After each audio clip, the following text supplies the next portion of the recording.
Welcome to Tiainen Engineering and Innovation channel. Now I have designed about 4 days of this PAKU electric delivery van, and since last report I have made these side sills to the lower edge of the body, because most of all delivery vans, they are crashed here.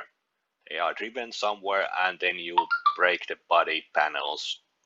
And nowadays some models have replaceable panels here, but most of them are not designed so that it's easy to change them, or that they don't protect actually the side of the van enough, because most of the normal cars or vans, the body is a curvature, so even there is a side sill, the most outer part of the body is still on somewhere here, and then you can crash it here or you can crash it there. If you have just a protection panel here, if you hit some lower things, it will then crash your side sills. So I have made these aluminum extrusion panels or profiles here, which will have end plates of aluminum, which will be screwed so it protects and closes the profile.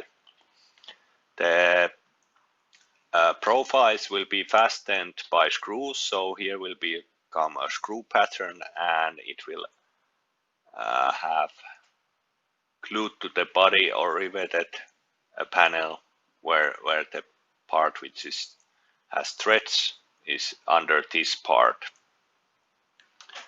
So I have made those, and then I have saved a little bit of the side protection there, but I still not happy for the shape, but it's not the problem at the moment.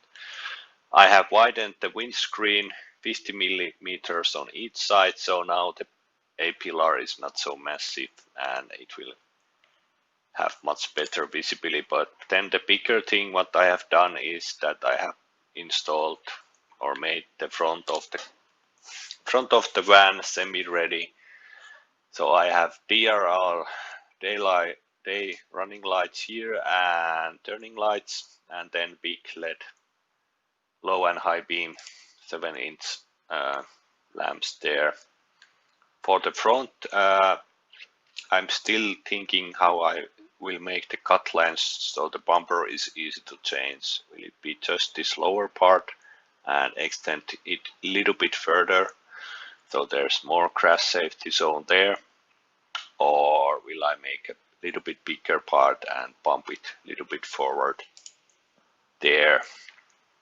Also how to change the lamps and adjustments and stuff like that, I have think a little bit, but not too much at the moment. Why the body is looking, the colors again weird, is that now I have this PAKU wrap of color here, and the wrapping does this kind of distortions to the color of the body. So I will next make this PAKU batch, so it will be not causing these color problems anymore. And yeah, probably now I have time to install the steering wheel there and fine tune a little bit of these dimensions at the front. But the front lights are pretty difficult to design, even because there are so many rules and regulations for the positioning and what kind of lamps you can use where, concerning E-marks and stuff. So it's better to do correctly first time, or otherwise you will have much more problems in the later again if you happen to mess them up, that some lamp is not okay to use where you have thought you would like to use them. So I will double check them when I have found positions for the lamps which I like. Now I like the shape because it makes this kind of little bit of M shape on the front. So that's also the case. Let me know what you think. At the moment, I have got some feedback that the in-wheel rotor motors is not the way to go. They are not so reliable, so I will have to source motors for the center of the axles, like normally is used. If you have any tips what motors would fit here and who would be willing to sell them to me, let me know. I tried to contact Yamaha, but with no luck so far. They are not willing to sell them to me. Thanks for watching and keep following the process.